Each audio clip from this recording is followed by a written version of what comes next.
Thank you so much, Kat and Max and Birch Bark Editing. It's really such an honor to be part of the duo that is your opening event for Birch Bark Editing, and I wish you both all the best with all your plans for future events, and hope we can put on a good show for your first one tonight. And of course, I'm just thrilled to read with my colleague and buddy Quinton Collins, whose work I'm just so excited about, and you are going to see why very soon. I'm just going to start with a very, very short poem by a poet named Lucille Clifton. She's just one of the poets who sustains me.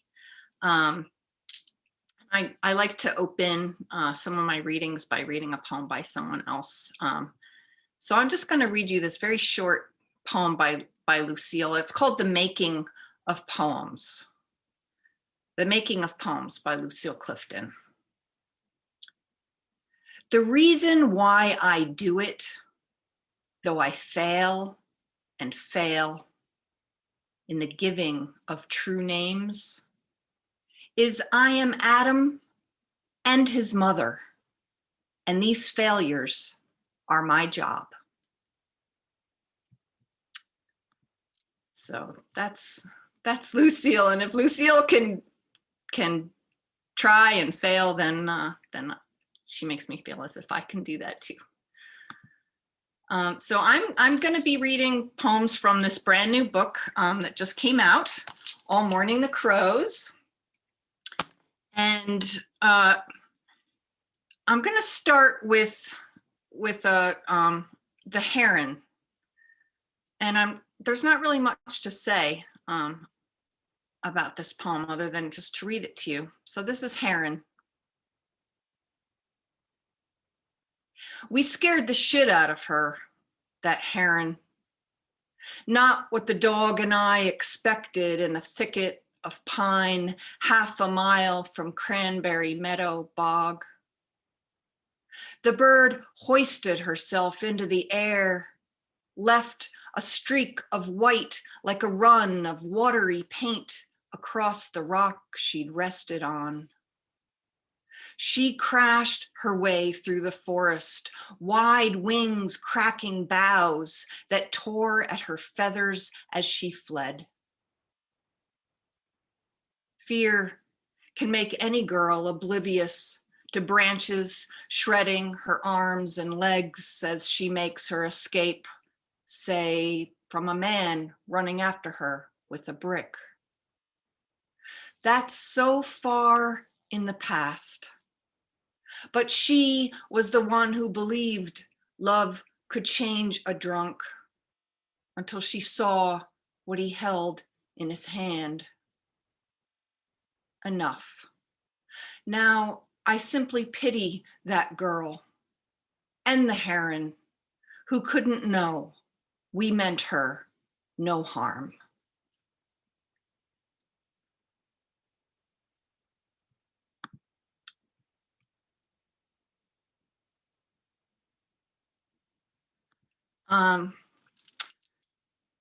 All the poems, as you might guess, are simply titled with the name of a bird. And my first inspiration was a book called 100 Birds and How They Got Their Names by a woman named Diana Wells.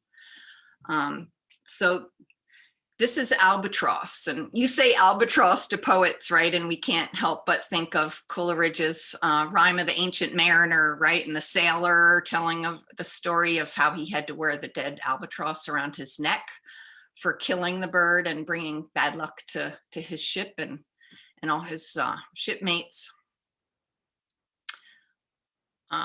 Albatross. Forget sailors. You never trusted them. Though the one who approached you on the beach spoke to you as if you were a woman, you in the new bikini none of the boys back home had noticed. He and his friends could have put an end to all that was good in you over behind the boulders at low tide. You sat with them in a circle playing gin. They smelled of salt and sweat, and you were too flattered to flee, though the constant surf said, leave, leave. When you finally said you were 15, they stared at each other over their cards, and that was the last game. They picked you up, sat you down where they found you by the sea, like a piece of glass that needed more time in the waves before it could be called beautiful. They were good sailors. You had asked if they knew the poem, but when they shook their heads no, you let the story go, looked down at your hearts and spades.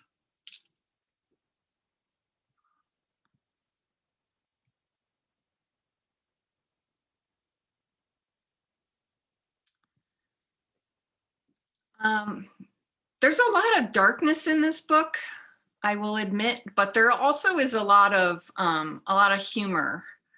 Some of it kind of wry humor, but there is a lot of humor sprinkled throughout the book, and this will show you a bit of that, I hope. This is Skimmer, and the only thing I'll tell you about the skimmer bird is that it's the only bird that has vertically slit pupils, like a cat. Skimmer at the country club. Boss John was like that bird, skimmed the pool of our tips without getting his belly wet. His tongue was a blade that cut if we dropped a cup or couldn't lift a six-tops dinner on a single tray. We girls held each other up, helped each other out, like POWs in a work camp. Desperate for money, we would have revolted if we'd known he was feeding off us night and day shift, and especially during weddings when the bride's father, always more shell-shocked than trashed, slipped John extra cash for the lovely staff. He skimmed that the way his namesake skims an estuary at high tide, fast and efficient. We suspected, but could not catch him until one summer evening, Chef spied the top of John's head flying not quite low enough below the kitchen window. In his arms, a case of Veuve Clicquot. Chef tackled him while Dora called the cops, who arrived to find John's Lexus stocked with the club bar's top shelf. We always said he had good taste. He'd hired us. We partied late that night, toasted the sight of John in cuffs and John's last glance at us, his coked up pupils wild, pissed, slit like a skimmer's or a snake's.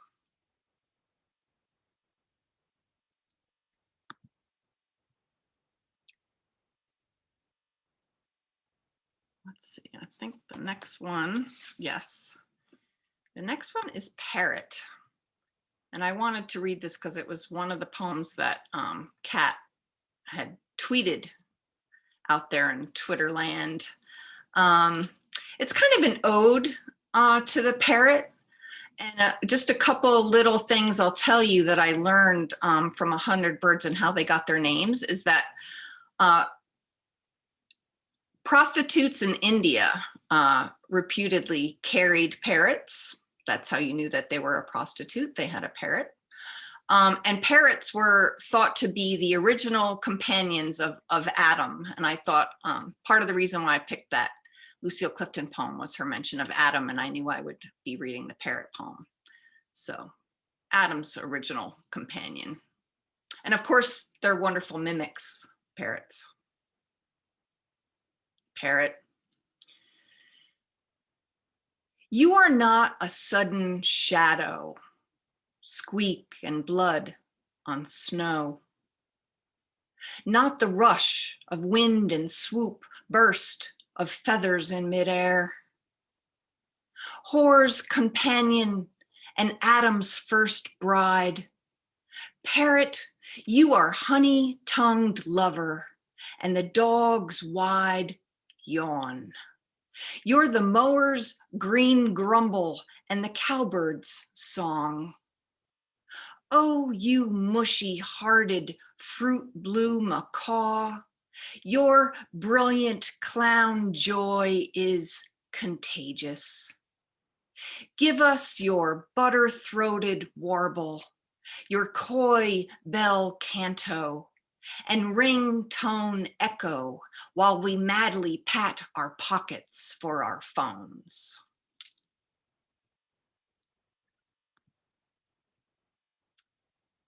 Let's see, just two more.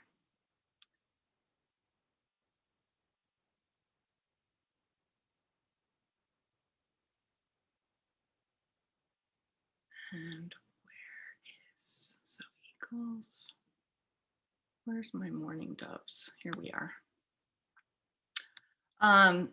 This is mourning doves. I lived in Manhattan for about 12 years. I'm from New York State. I was born in Manhattan, and then I grew up in New York's Hudson Valley. But then I lived in Manhattan for about 12 years, spanning much of the 90s and till 2005. So I was there on September 11th, 2001, and that very much affected me. The view from my apartment had been the Twin Towers. And as you can imagine, 9/11 does make fairly frequent appearances in my work. This is Mourning Doves, and it's dated New York 2001, and you'll see why.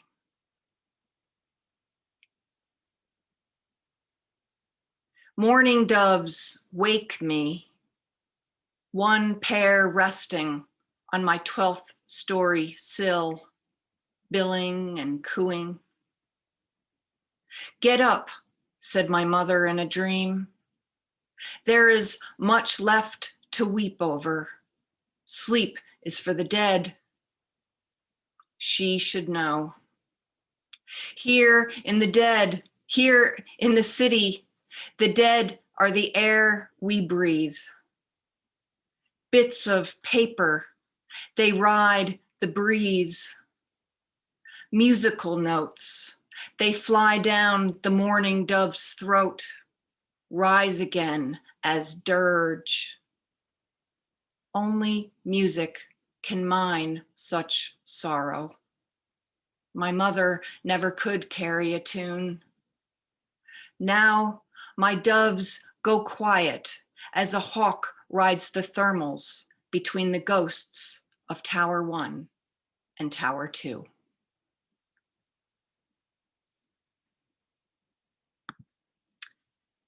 And I'm gonna stick in, all right, there's two more poems. I'm gonna stick in New York State for this next one, which is Eagles.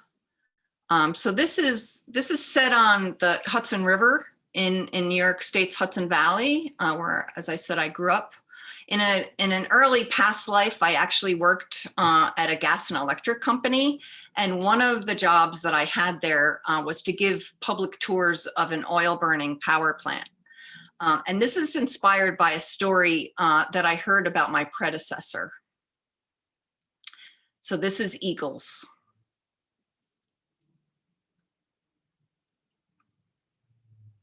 From the power plant roof, they can see north, Poughkeepsie, lights on the bridge.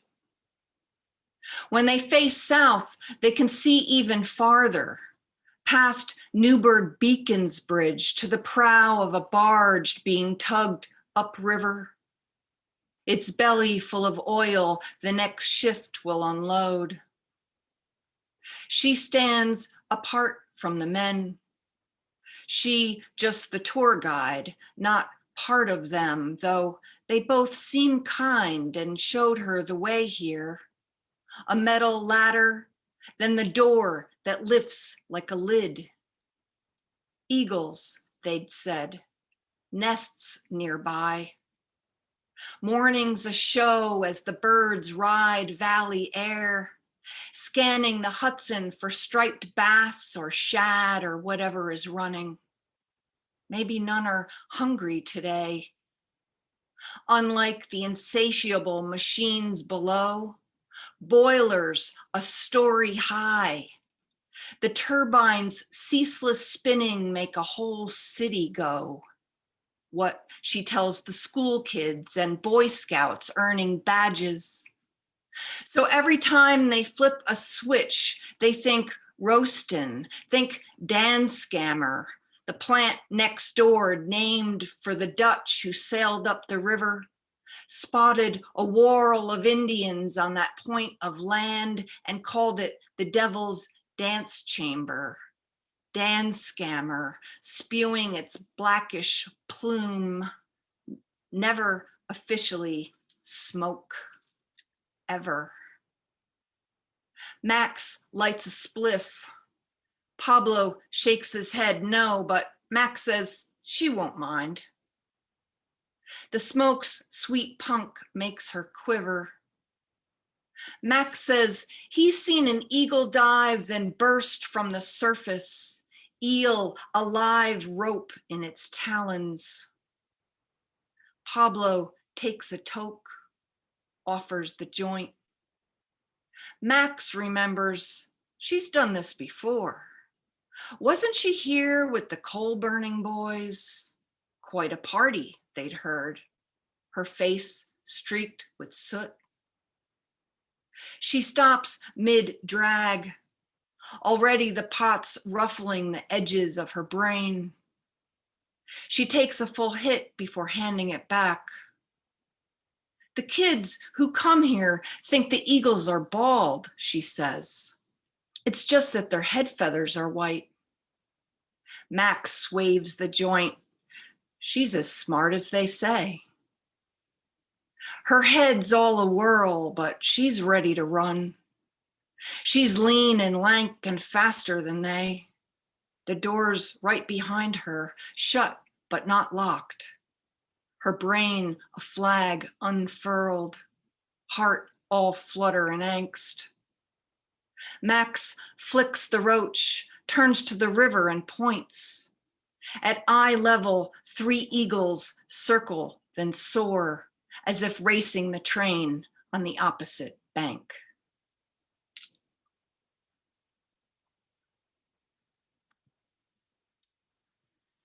And I'm going to end with another poem that I think Kat might have asked me about or tweeted about, not quite sure. This is Cormorant. I'm going to end with this and thank you all for coming and listening. So I'm going to mention a term that I'm sure that most of you know, the rack line, is that area or zone on the beach where seaweed and other debris are deposited during high tide. So it creates that kind of line of debris. And a couple quick little epigraphs from 100 Birds and How They Got Their Names. One is Satan in John Milton's Paradise Lost, sat like a cormorant on the tree of life, watching Adam and Eve, there's that Adam again, watching Adam and Eve and devising death. And their common name means raven of the sea. Cormorant.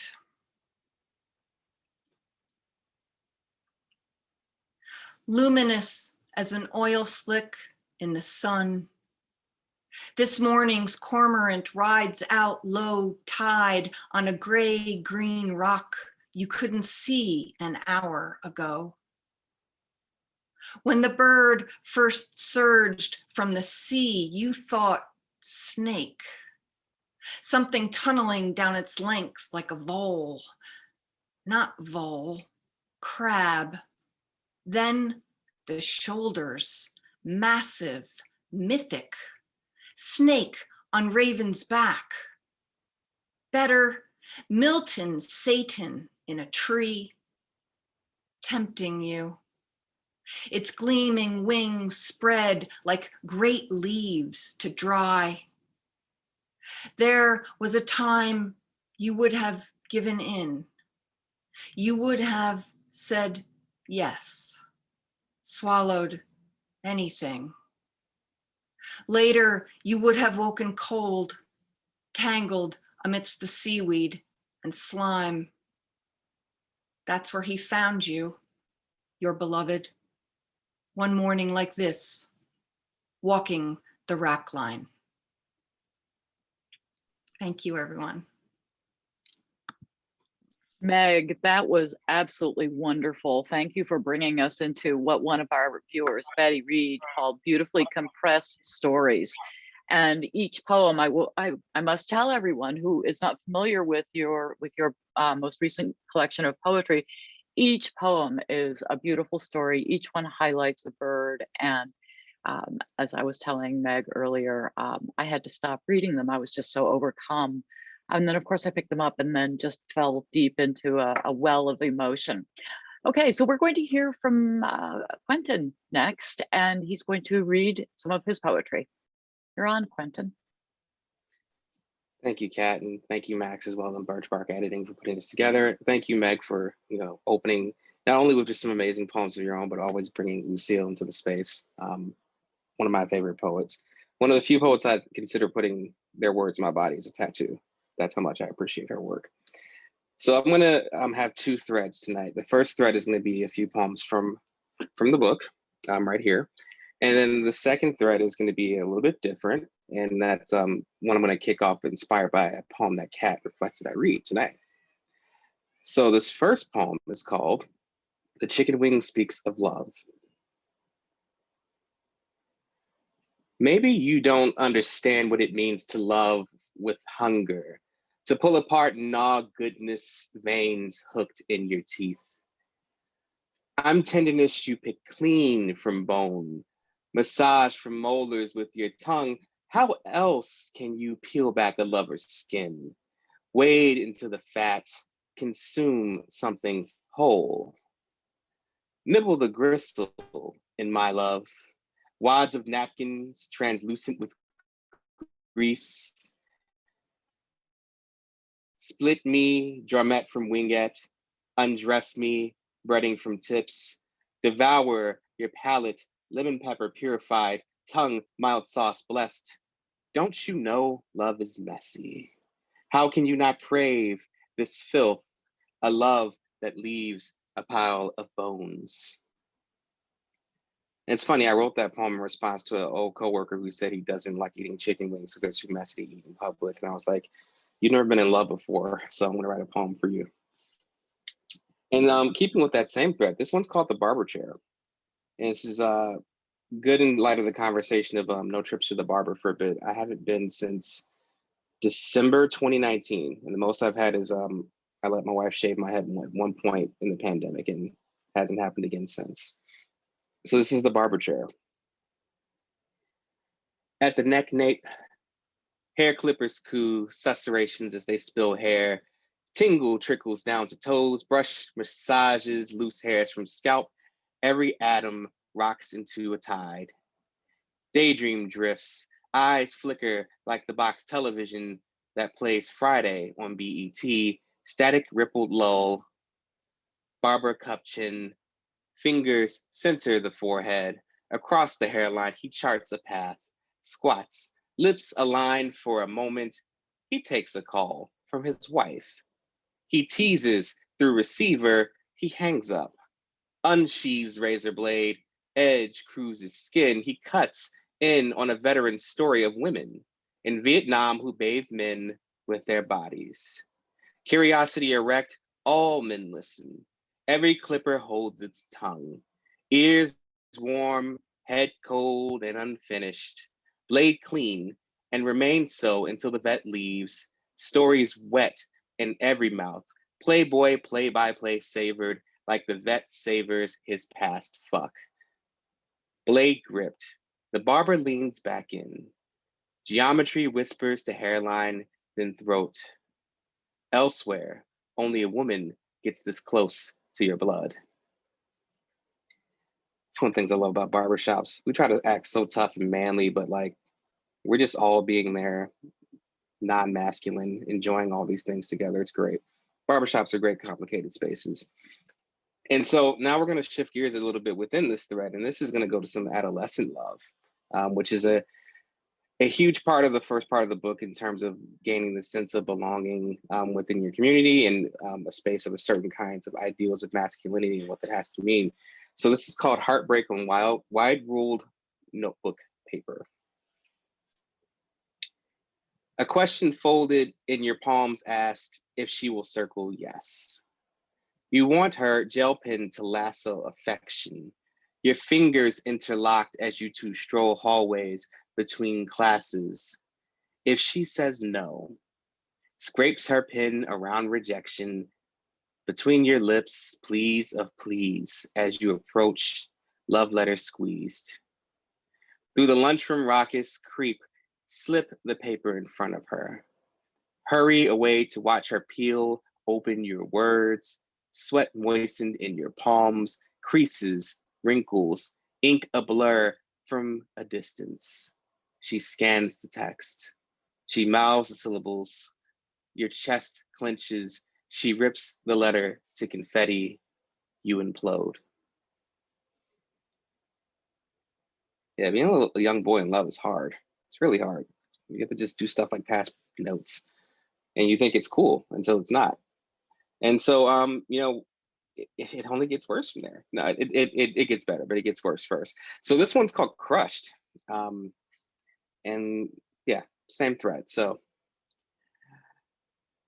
Twan has a new stereo. Mystical grumbles, shake your ass, but watch yourself. Shake your ass into the street. A squirrel crushed by a car bakes on the pavement. You have a stick in hand to prod the roadkill, but Chris passes grayscale porn printouts, hot sauce stained. You can't see much because of the folds in the sheets, the ink bled. Like the squirrel smushed and spread, naked women displayed, you reduce to a throb in your jeans.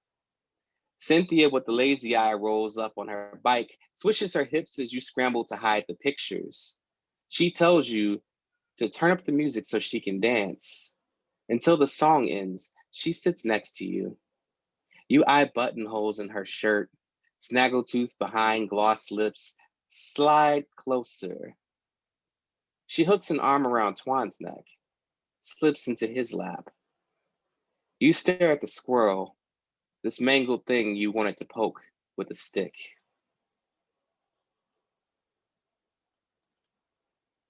And this one's called Fool's Mate. So for folks who are unfamiliar with chess, this is, as far as I still know from my chess knowledge, like the fastest way you can lose. And it's a terrible blunder if you lose in Fool's Mate.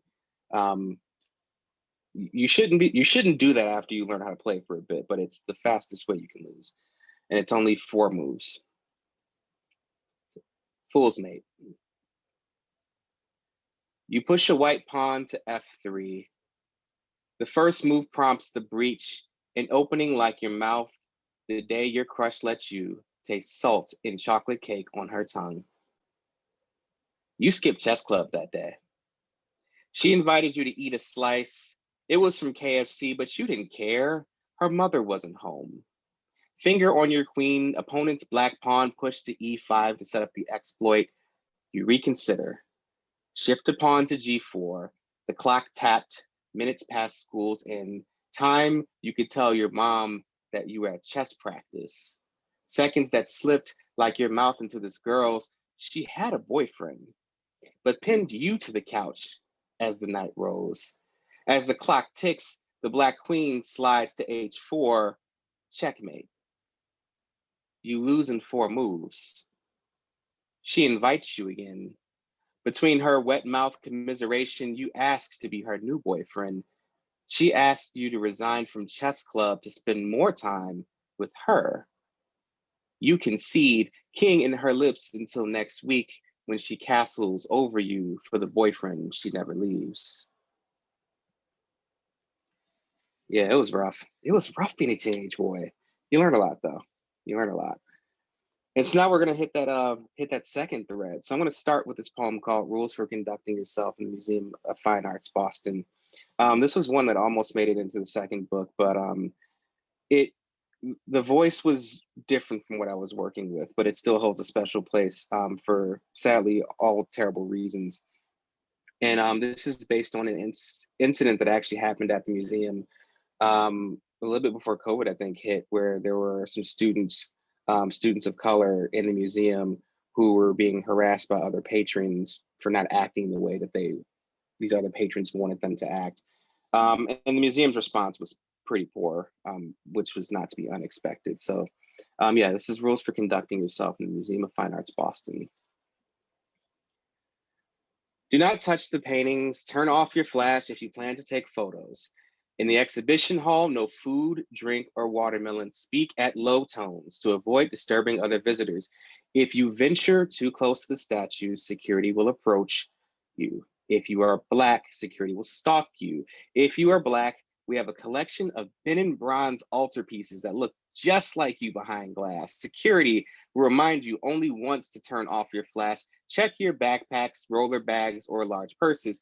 If you are Black, don't you have somewhere else to be? If you are Black, have you tried jumping in the harbor? Can we see your tickets, please? Your history is there in the harbor. Maybe you'd learn if you drowned. Maybe you'd learn if you were not too busy stripping, dancing. Also prohibited in the halls, the MFA's paying members keep this marble clean and white. The MFA's paying members are upset they cannot enjoy the art in peace. If you are Black, we could display you under the spotlights. We would touch your bronze, thrust a finger into your nostrils. Do not evade your security guard. If you are Black, show us your ticket. The terms and conditions explain you belong in Roxbury, Mattapan, Dorchester, or the dirt. Not here. Not unless you sculpt something nice for us before you leave. Or just leave your bones for us to build a new exhibit. And so I'm going to end with two poems that are part of a series of three. And these are in the new book that's coming out next year. And I want to read them, one, because like this is an inaugural event. So I feel like I want to do something special because I'm so privileged to get to be a part of this. But also it's very timely. So Disney just recently released its Falcon and the Winter Soldier series, where we get to see what it's like being the politics of being the new Captain America and you're Black. And this is a kind of concept that's been covered in the comics a lot. And I very recently, in the past couple of years, got into it. And I wrote these poems, which are contrapuntal sonnets that are between different Black Captains America and Barack Obama. And the general premise is discussing the idea of what it's like being Black and representing America. So I'm going to read two of the three, and I'm going to read them in both of the ways you can read each one. And the first one is Isaiah Bradley, who was the first Black Captain America, who within the comics universe is kind of like this legend that only Black characters know about, because his role in doing things was buried to hide what essentially was experimentation on Black soldiers. I too gave America residence in my body. I draped the flag across my skin. I held the shield for all my dead brothers, and look at its weight on my bones. They count my grief as gray hairs, how the mantle stole my years, how I cut my tongue on the stars, how the stripes bound my fist. And what remains of this Black man branded a legend? In my dreams, I revisit the blood I paid to be a symbol, the sins I hid, tucked into the uniform like a tie, like my ancestors tucked beneath the soil in my feet. I don't fight to covet this dirt or the borders that claim it. A White House or monuments mean nothing to my name. I'm history you don't have to dredge off the ocean floor. I'm flesh vivisected to show this country, a mausoleum of stolen people. I'm willing to die for its freedoms, kneel before its polyester, believe I can salvage these tatters. Make a state of my body, pin a star to my chest, call me captain. I too gave America residence across my skin. I held the shield and look at its weight on my bones, how the mantle stole my years, how the stripes bound my fist. Branded a legend in my dreams to be a symbol, the sins I hid, like my ancestors tucked beneath this dirt or the borders that claim it, which mean nothing to my name. Off the ocean floor, I'm flesh, a mausoleum of stolen people. Kneel before its polyester. Make a state of my body. In my body, I drape the flag for all my dead brothers. They count my grief as gray hairs, how I cut my tongue on the stars, and what remains of this black man. I revisit the blood I paid tucked into the uniform like a tie, the soil in my feet. I don't fight to cover the White House or monuments. I'm history you don't have to dredge. Vivisected to show this country I'm willing to die for its freedoms. Believe I can salvage these tatters. Pin a star to my chest. Call me captain.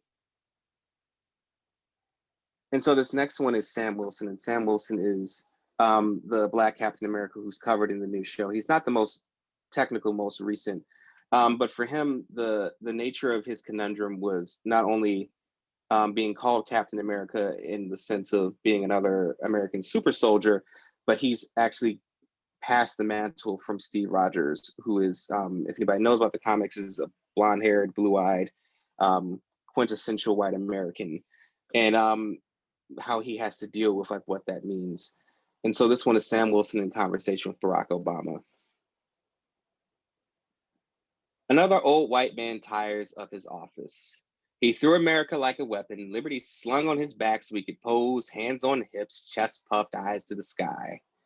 Now the chainmail of his war slumps his stature. He bestows a shield and a world on fire into my hands. This mantle of savior, as if I already didn't have a name, as if my wings never took flight. How many teeth shattered as this metal launched into a mouth? How much blood did he rinse from the stars and stripes before he conscripted his burden to me?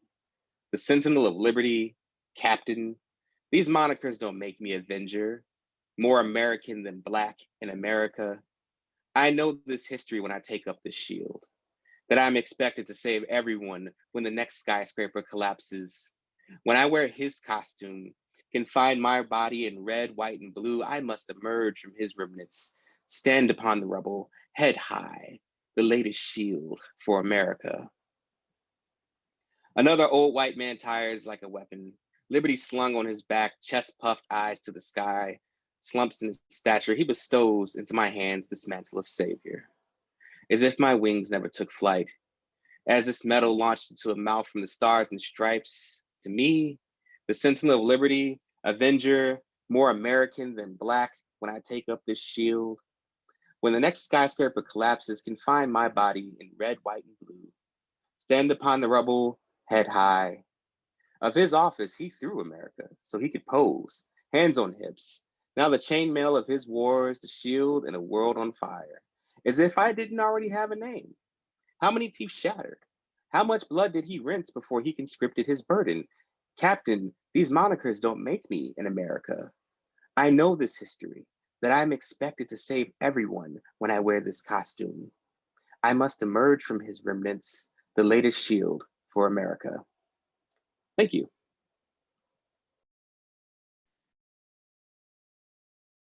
That was marvelous. Thank you, Quinton. I almost don't know what to say and would like to find a corner and just sit quietly and think about all that you've read. Thank you, both of you. First of all, I encourage everybody in the audience, buy these books. They're marvelous, and even better, buy a couple of copies of each one and then pair them and give them to people as gifts. They make a nice, a nice packet. For one reason that interests me very much, and it's that Meg and Quinton work together. They write poetry and they often have conversations. So poems in Quinton's book and poems in Meg's book, they seem to intersect and they seem to be talking to one another, and it's a beautiful thing to witness. I'm thinking, of course, when the word witness comes up, of the idea of poetry of witness, an inspiration, and how the authorial eye versus the imaginative eye matches up with the poetry of witness and imagination. And of course, just for a little fun, let's throw in the tweet that was on Quinton's feed not long ago. received copies of his book, now wondering various ways to say the speaker in the poem isn't necessarily the poet for every detail. He was a little worried about his family and people he knew responding to his poetry. So if the two of you would take a moment to just sort of, spit out an answer to that long question, I would love it. I can start, given I'm part of the inspiration for it.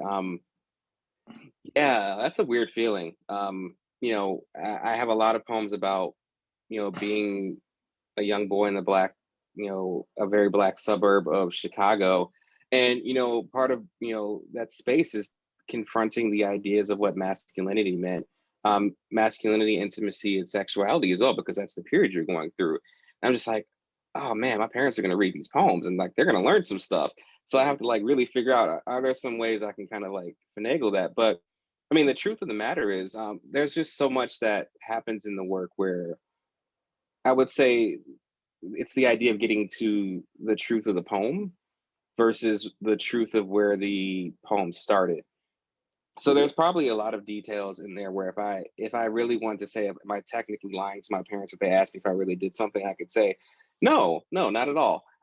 Because the thing is, the truth of the poem brings a lot of the stories into different places. So of course, detail for detail, there are maybe some things that didn't necessarily happen, or they're me thinking about experiences of people who had some similar backgrounds as me. But I think that's one of the biggest things, when I get into the work of doing stuff that's a little more autobiographical is really start thinking about what the poem needs. And sometimes it needs a detail that's a little bit different so that it's in that sense of truth, especially because, for the first part of this book, I'm writing in second person because it's about a very disassociated voice, right? I want to write in the voice of the place I'm from, which is, it's very aggressive. It's very influenced by certain kinds of music. And again, a lot of ideas of masculinity and what that means. And so that voice is going to tell a very different story than what I would tell from my perspective. Because that voice has a little bit, while it's a little condescending, it has a little bravado to it, right? It's making everything sound a little bit better than it was, while also condescending the addressee for not being enough. And so, yeah, I think that's probably the biggest place where there's that disconnect, right? Is I had to basically very much dig into the voice of the person I was trying to be for so many years of my life to tell the story, to also interrogate some of that too, right? This idea of, there's good things that happen in the first half of this book. Don't believe me. There's some good things that happen in boyhood, but there's a lot that looking back, like, yeah, I really wish I had some better role models, what it meant to, be, a boy growing into a man and be a person. And so this voice is supposed to bring you that to the extent that you feel a little bit disgusted by it, but it's the sense of everything that's around it and how it very much compresses in on an individual. So yeah, I think that's for me the biggest place is all of that is taking from the real truth and moving into the truth that the poems need to tell for the story to be what it needs to be. Meg? They say that it's a curse to have a poet in the family because we tell all the secrets. And that could be true in part, although like Quinton, I make a lot of things up in order to tell an emotional truth in the poem. I can remember though, let me go back. So I grew up the youngest of 3 adopted children, and I realized at about age 12, when I wrote a poem, because I was already writing poems by then, I wrote a poem in which I was wondering about my birth mother, and I read that poem to my mom. And she was always, very encouraging of my writing. And she must have said something like, "Oh, that's very nice, dear," before she literally like ran out of the room. And I learned 2 things in that moment. One was, hey, this poetry stuff's really powerful, just made mom run out of the room. But also I realized that I had just entered taboo territory in terms of subject matter. And I kept on writing poems, but I didn't write anything related to adoption or being adopted till I was in my mid-20s. And so you know, I've spent a long time trying to kind of regain that part of myself and that voice and tell that story. And usually it comes by putting on a mask, right? Because that makes it feel more safe for me and maybe for people involved. You know, if you put on a mask, and you know, you can say a lot of things through the voice of, say, the family dog that you can't say yourself. And everybody tells the dogs their secrets, right? So I think, you know, that's part of the power of metaphor too, as you know, like for me with this book, the birds have become this kind of vehicle through which you can both kind of get away from the eye, but also delve into some very sometimes personal material, or, you know, material that you are, you know, it is, I think, witnessing a lot of stories about, you know, violence against women and against creatures, your fellow creatures, usually by men. So yeah, I guess that's all in there. Well, say, It's Meg, a great. Go ahead.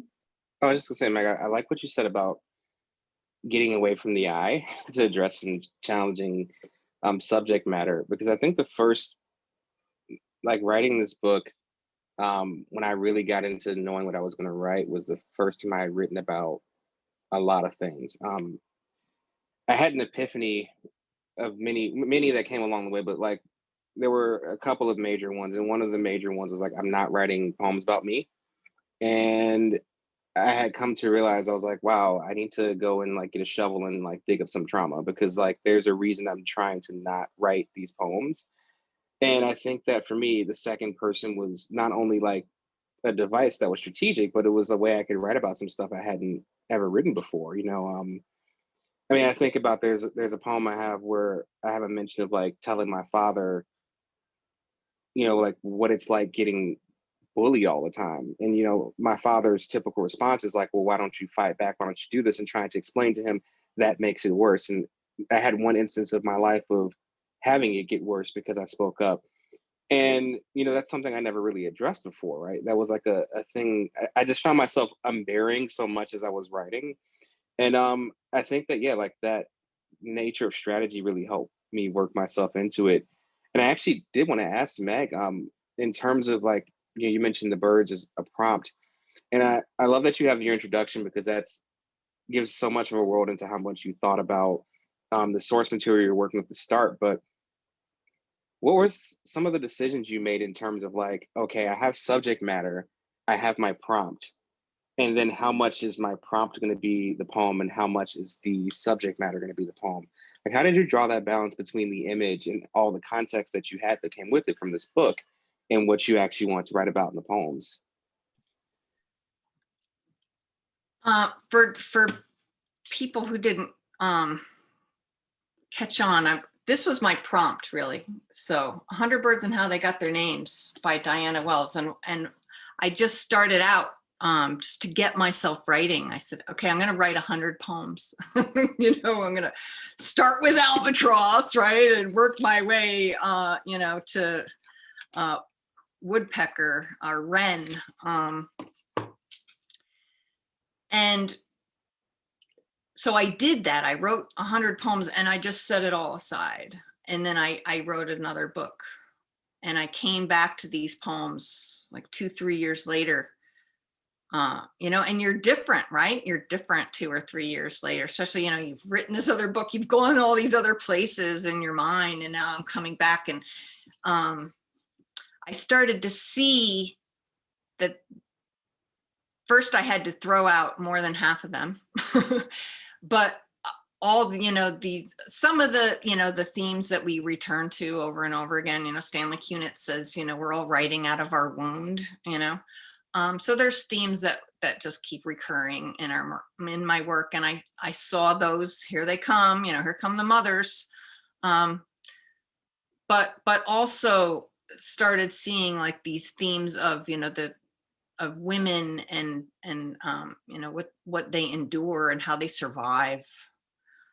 And I just knew I had to kind of go with that, you know, and not worry too much about like, was this all going to hold together somehow? You know, I was just like taking it bird by bird, literally. That's another book, so a lot of you will know.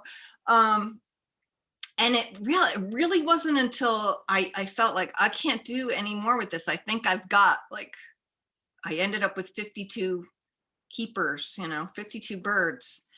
And it really took a friend who sat down with me. She'd read the poems and she's like, look, you know, look at there's like literally like a migration that happens, you know, through them with all these threads. And, you know, that's where those, you know, people say that the poems know more than you do, you know, and they start to teach you in a way, like what you've been, you know, what's been kind of brewing in there all this time. So it kind of taught me a lot, you know, about my own psyche, but also the psyche of just being a woman in the world.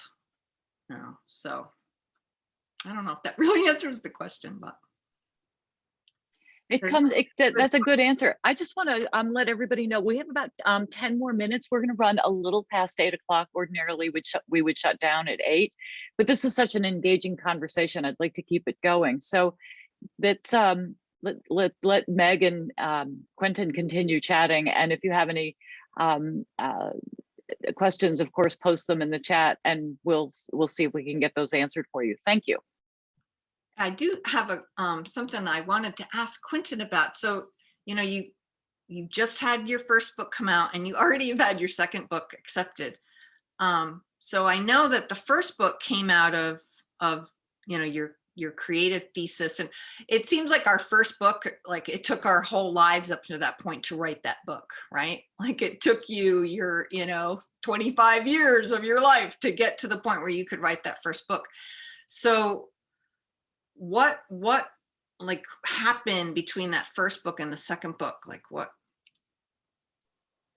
can you talk about that? Yeah, that was a fun story. So like every person right now figuring out their life and what they want to do, I was thinking, okay, do I ever want to go back and get a PhD? And the idea has still, just at this point, I want to be called Dr. Collins, but there's no other reason I'm really that interested. But the thing is, my brain doesn't like when I say I don't want to do something, so I already started brewing ideas. And the entire concept for the second book came from a workshop I was in with Chrysanthemum Tran for Mass Leap, which is a youth poetry organization here in Boston. And the workshop was about essentially like some pedagogical considerations when working with trans students in a workshop. And one of the poems we looked at was J. Jennifer Espinosa's The Moon is Trans. And after reading the poem, I was just like, I was so befuddled, because I was like, I like this poem, but I just couldn't understand like why the moon. You know, like I was so curious as to why this poem needed to exist. And I think this is around the time that there was like a thing going around the internet where like the Babadook, the character, the Babadook from that film, became like a gay icon, right? And I was just like, where did this come from? Like, I'm intrigued, but I'm just like, wait, like, where does this happen? Like, how does this start and why? And so asking myself that question made me actually like understand what the poem was doing, which is, hey, colonialism, whiteness, heterosexuality, cisgender, all the non-marginalized identities of the world take every single thing and appropriate every single thing, right? So this poem is doing that. It's taking something back. It's taking back the moon, right? Because if you give the opportunity, the moon will be appropriated in some way, shape, or fashion, right? So I was like, wow, that's so powerful. Like, I never thought about that. Like, just taking an image that belongs to the world and like inserting our you know, your own culture into it in a way that, like, you know, of course, if someone's reading it the wrong way, they're gonna, you know, get the kind of, you know, all lives matter response to it. But it's really just this idea of like, this belongs to all of us and we all should be able to see ourselves in it. So I was like, let me do that for a whole book. And essentially the second book kind of came to me with that idea. I was like, I'm going to sit down, I'm going to make a list of a bunch of things and a bunch of places and a bunch of feelings And I'm going to put the language of Blackness on all of them, in overt and some covert ways. And I was like, all right, I'm going to hang on to this, because if I want to get a PhD, this actually seems really interesting for something to do as a dissertation. And then I think it was 6 months after I graduated from Solstice, and I was still shopping around Dandelion Speaks of Survival. And I had gotten like rejected like 20 times at that point on that. And I was like, you know what, whatever. I'm gonna go ahead and start writing it, because it's ticking around my brain and I can't stop. And I spent all of 2019 and then a good portion of 2020 just writing the poems. And some of them are very Boston based. It's my first book I've written that's Boston based since I've lived here for the past 5 years. There's some Chicago stuff in there from the area where I'm from, but it was everything. And then of course my daughter was born, and I was like, I'm not going to write dad poems, because I need some time to feel into that. And then she's just everywhere, and I was like, well, hey, she's like one of the greatest reclamations I have, right? Black fatherhood is just like something we're not granted in this world. So I was like, yes, I have to claim that in this in and throughout this book. So yeah, it really became what I like to call an obsession, where I'm continuously writing. I'm currently in my third obsession with this third manuscript. I'm just like churning out poems for during National Poetry Month, because I'm like, I have to do it while it's here. And I think that getting into a rhythm again, like I haven't really written this much since the pandemic started. And so I'm like, if I'm obsessed, I'm going to take and grip it now while I can. And maybe, just maybe, I'll write a good book out of it again. Maybe not. It might end up in a drawer forever. But I think that's just kind of the way I got to go sometimes. And this first one was very much strategic. It was when I had a task before me, I had to graduate. But two, like, Meg said, I had years and years to brew on that and to think about what this meant for myself in terms of identity. Whereas the second book it's more communal. It's a very communal book by comparison.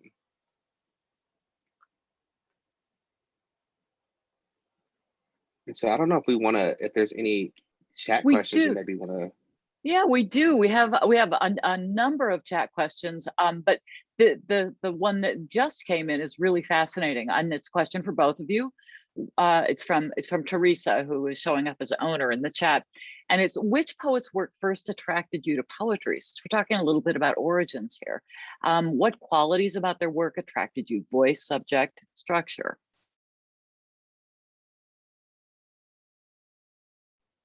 I'll go for that one.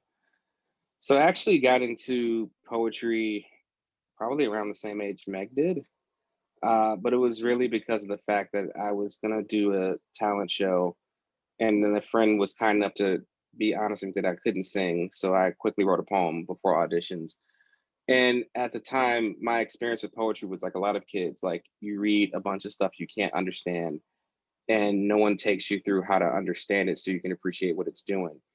So a lot of my experience with like learning how language works came from hip hop. So I used to listen to a Chicago rapper named Lupe Fiasco, and around the time he was new, as in like people in Chicago heard his music on the radio, but you couldn't hear him anywhere else.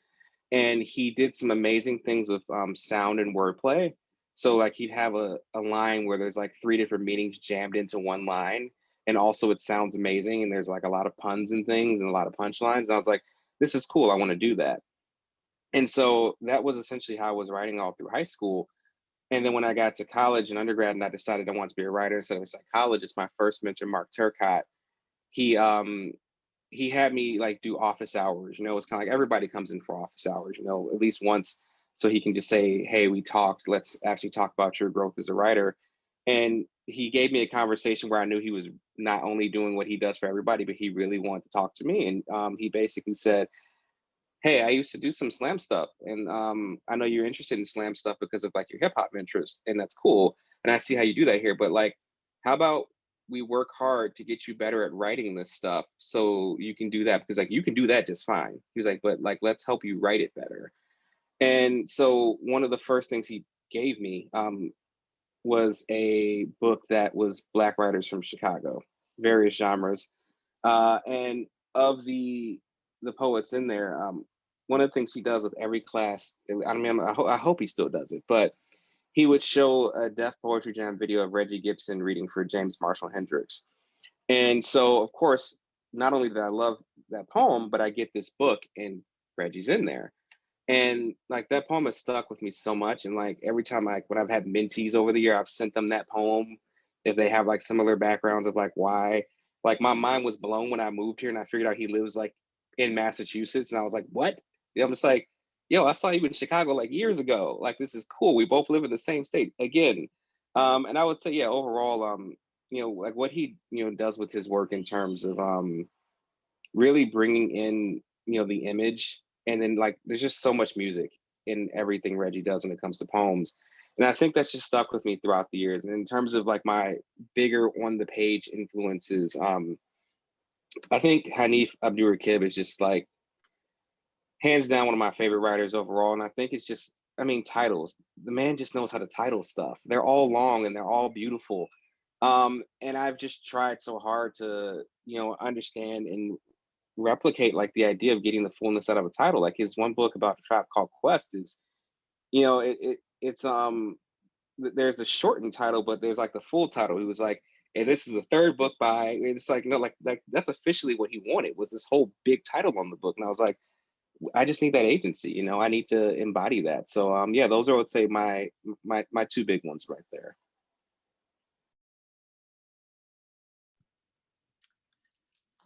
I was lucky in that I grew up in a house filled with books and with parents who read and read to me before I could read myself. And then it was really, once I started being able to read and write on my own, I'm just like Quinton, you know, just one of those people who has the gene, you know, like you have to do it. But I started writing short stories when I was about 7. And that's when I declared I'd be a writer when I grew up.